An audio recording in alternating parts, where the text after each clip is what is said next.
Welcome to the By Design radio program. My name is Dr. James Proodian of Proodian Healthcare and ProodianHealthcare.com, where health literacy is the key to longevity. And as long as God has us on this side of eternity, my show is designed to help educate you and your families to feel better, function better, and live as many quality disease-free years as possible. Thanks for joining me this week as we continue our conversation on fatigue and energy production. And if you have been reading the newspapers recently, obviously Obamacare is a hot item in the news. And, a lot of people have been asking me recently, before I get into our subject today, what's going on with healthcare and, why the emphasis on such a large sweeping change.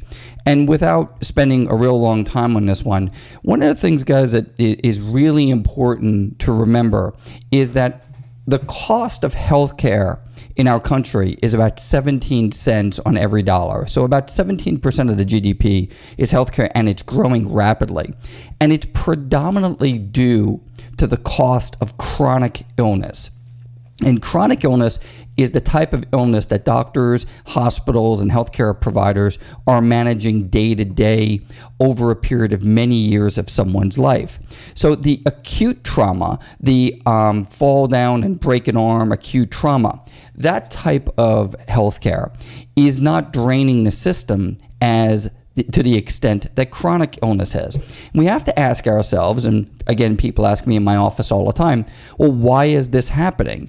And when we look at man's intervention through the Industrial Revolution and through what we're talking about, for instance, in the fatigue workshop that we're doing here, and we've gone through how much energy or lack of energy is due to things, like we discussed in the first show, which was, basically chronic illness causes us to be very tired. Chronic illness, preventable chronic illness, causes us to be tired and costs our country a lot of money. The overprescription and the overuse of prescription medication. I shared with you, we are by far the country on the planet that consumes more prescription drugs than any other country by far. Again, byproduct of prescription medication, fatigue, and being tired. It's also a drain to the system. Once again, are some of these conditions highly preventable? The answer is yes. The last week's show, we spent the entire show just talking about stress. What is stress? What is adrenal stress? What happens to the adrenal gland and our hormonal systems under chronic, untempered stress? And once again, this is a chronic condition going on years and years and years, driving things like hypothyroidism, obesity, high blood pressure, irritability, depression. And once again, we fall into this category of chronic illness. Again, man-made illness due to the lifestyle of so many individuals in our country.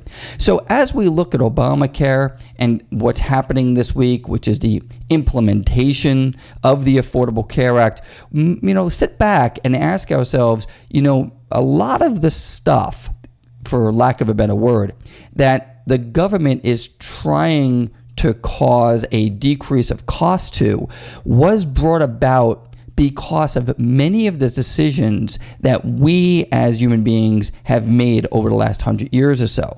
I am not for or against this. I have my own opinion, and it's not for this show for me to take apart healthcare insurance, but I'd happily do it with you over a cup of tea or something.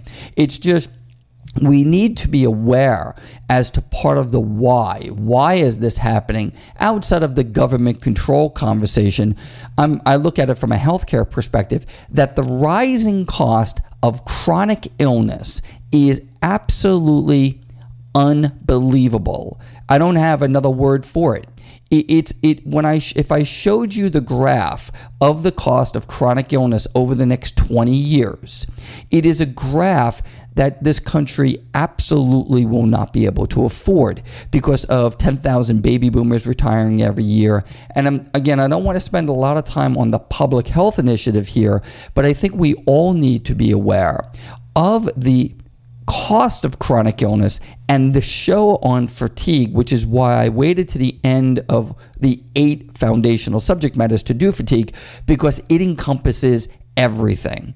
Our energy production and fatigue is greatly impacted by the decisions that we make every day, such as creating chronic illness in ourselves, the overuse of prescription medication, stress, and today's show we're going to get into nutrition and how biochemical nutrition is a primary cause of fatigue, along with other things we're going to do, because remember, there's 8 things that I've been talking to you about that cause fatigue. Luke 1:37, for with God nothing is impossible. So let's wrap our arms around that, because with him we can make changes. Our bodies are resilient.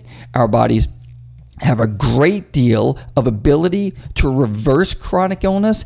And as we're coming out of the adrenal burnout conversation, remember the effects of adrenal burnout can be overwhelming.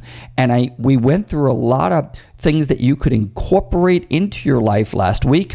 But for many, remember, repair and recovery is challenging, and that might be a subject matter that you seek out professional help. And when I say professional help, someone who is trained in the identification and treatment of adrenal stress, hormonal stress, and how to put forth a very clear clinical program to help address that disorder. So we're going to jump into now point number 4 on the fatigue, what the causes of fatigue, and this one is sleep. And that's probably one I know you could have figured out. If I don't get enough sleep, I'm not going to have a lot of energy. We have to talk about a couple of the problems that actually cause sleep problems. This is also a common conversation that patients have with their doctors, because sleep apnea is a very common cause of sleep problems. And why sleep is so important to us: we are designed to sleep a certain amount of hours every night. For some of us, it's 7 hours. For some of us, it's 8 hours. For some of us, it's 9 hours. Babies require more sleep than adults. So at various times of our life, our bodies are in a constant state of change. We will require more sleep. For instance, when you don't feel well and you're sick, your body requires more sleep. The reason for it is our bodies go into a different metabolic state when we're sleeping, and our bodies actually heal all of the damage, or attempts to heal all of the damage that we were under while we were awake. So it's a really cool process. God designed us, and he said, okay, you're going to go to work, you're going to have some stress, you're going to be running around, you're going to be doing this stuff during the day, and I'm going to put you to sleep. So all of those white blood cells, the red blood cells, the lymphatic system, the endocrine system, all of the systems in your biology can then go and make changes, get ready for the next day, and heal some of the tissue that was damaged. Okay, so that's the physiology behind sleep. So here comes this thing called sleep apnea. And for those of you who wake up gasping for breath, or really, if your partner, husband or wife is telling you you're you're snoring a lot, you may want to get checked out for sleep apnea. So after you go and do that, and it's very important that is discussed, because sleep apnea causes our REM sleep, REM, that stands for rapid eye movement, to be interfered with. And we want to go into good, solid REM sleep when we sleep, because again, that's the metabolic state in which your body is best effectively healing itself. Number 2, we want to establish consistent sleep-wake cycles. That means we want to go to bed around the same time every night and wake up around the same time every morning. So if you go to bed at 10 and you wake up at 6 and you get 8 hours sleep, that's a consistent sleep-wake cycle. We want to also eliminate high energy or stressful activities in the evening. Now, that could include watching, that big screen TV, that HD TV with the surround sound, watching the news at 10, 11 o'clock at night. Just like I don't recommend my patients to be on treadmills at night, I really don't recommend this high energy, stressful activity, because that's going to stimulate the adrenal gland to produce more stress hormone. And the last thing we want to do at night is stimulate stress hormone. We want our hormonal cycles to prepare ourselves for relaxation and rest. And that's why it's also important to eliminate stimulants after midday. That means coffee, caffeinated products, anything that could stimulate your body. You really want to get rid of those things after midday because you want your body to use its natural energy source, which is the production of cellular ATP, and not mask energy production with these, 5-minute energies and 10-minute energies and all of this kind of stuff. If your body is not producing energy naturally, you should ask the reason why. You were given a body by your creator to produce energy. It has the built-in mechanism for producing energy. If it's not doing that, we need to go figure out why. Okay, so few of those things we've already discussed, like medication, like adrenal stress. Now we're talking about quality of our sleep, establishing a consistent sleep-wake cycle. Go and implement these things into your life, and you will see changes. Remember, we're not in college. We don't wake up at 3 o'clock in the afternoon, go to bed at 2 o'clock in the morning. Remember those days? That's not us. We want an environment that has a relaxing component to it late in the day. And we also want to optimize our sleeping environment. That's the mood, the lighting, the sound, the comfort. I mean, women are great at this. The bedrooms have this fancy covers and the fluffy pillows. And it's very, very important because you want a mood and an environment that brings the body energy down. And yes, that does removing the television set from the bedroom would be a good idea. We also want nutritional considerations. We certainly don't want to raise our blood sugar, right, throughout the evening. So that could happen with certain herbs and teas. So be careful about the herbs and teas you're using, particularly late in the day. You do not want to be drinking teas that have an herbal ingredient in it that can escalate, for instance, your blood pressure or your blood sugar. So nutritional considerations are very important. I'm a big fan of raw vegetables late in the day or in the evening. They stabilize blood sugar. They give you good fiber. Drink plenty of water before bed. Very important throughout the evening hours to go to bed hydrated and to wake up and do the same thing once you wake up. So when we look at sleep, obviously, sleep apnea needs to be rolled out and treated, and then those other modifications that we can make to our lives and our bedrooms, very important to establish a consistent wake cycle. Okay, the next one. Let's talk about our gastrointestinal system. Yes, your GI system absolutely causes fatigue. This dysfunction can cause general fatigue or chronic fatigue syndrome. Your gastrointestinal system is constantly exchanging nutrients and fluids and vitamins, minerals, and electrolytes. Your GI system is always working. So if we give it too much work to do, it's going to take energy from our musculoskeletal system. It's going to take energy from the way we think, and it's going to use it for digestion. So shows ago, I did shows on the digestive system, and I taught you, we have a mouth, and our food goes down our esophagus into our stomach. It then goes through 27 feet of small intestine, about 12 feet of large intestine, and out. So we're looking at about a 40-foot garden hose here. And that food needs to travel. It needs to be assimilated and digested with this constant exchanging of nutrients and fluids. That's a lot of work. So we don't want to give our GI system a lot of work to do. An example of how the GI system can make you tired is think about Thanksgiving dinner. Most of us eat Thanksgiving dinner, and it's a holiday, and I have no problems with, sitting and having a big meal with you. But think about afterwards how tired you get. And most of us guys end up on the couch during the football games and fall asleep.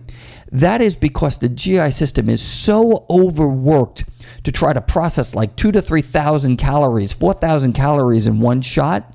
It's using all of your energy just to digest that meal. And I think that that's a very kind of a gross illustration of how our GI system can sap energy from us and the way we think and the way we move. That is why, and you could answer this question, do you think it's a good idea for an athlete to consume a big meal before the athlete competes? Well, the answer would be no. You wouldn't want an athlete walking onto the field while they had a relatively moderate or large meal in their gut, because it's going to require a great deal of energy to digest that food. So our food and the way we eat is very important with respect to the amount of energy that we have. The GI dysfunctions, our GI system, can have dysfunction and disease, such as maldigestion and assimilation, food hypersensitivities and allergies, like a gluten hypersensitivity or a dairy hypersensitivity. Okay, any type of allergy to our gut is going to cause our gut to utilize more energy. Chronic yeast infections in women and in men, but in women, absolutely will sap your energy. Irritable bowel syndrome or something like colitis, if those of you are suffering with leaky gut syndrome, IBS, colitis, you know how tired your GI system can make you. And finally, liver dysfunction. So much of the food that we're eating is toxic to our liver, and we don't realize that it's toxic to our liver, and an abundance and a chronicity of eating that type of food can cause liver dysfunction, which once again causes us to be fatigued. So as we talk through the GI system, which is one of the 8 things that causes fatigue, it's a great segue directly into nutrition, because nutrition and the biochemical nature of nutrition and the way we are designed is the next subject matter that I'm going to be tackling as a cause of fatigue. So today we have to address sleep considerations, and we also address today the GI system. So sleep and GI, those were the next 2 of the 8 that I wanted to share with you today. Guys, if you enjoy the subject matter we're speaking about, please remember drproodian.com. That is my blog site, and I blog every Wednesday. I've blogged about 50 or 60 times now, so there's a plethora of information on that site. Please go there. Thank you for spending this week with me, Dr. James Proodian, and By Design Radio program. If you have any questions for me, please submit them at proodianhealthcare.com. God bless you. Have a great week. And next week we pick up with nutrition.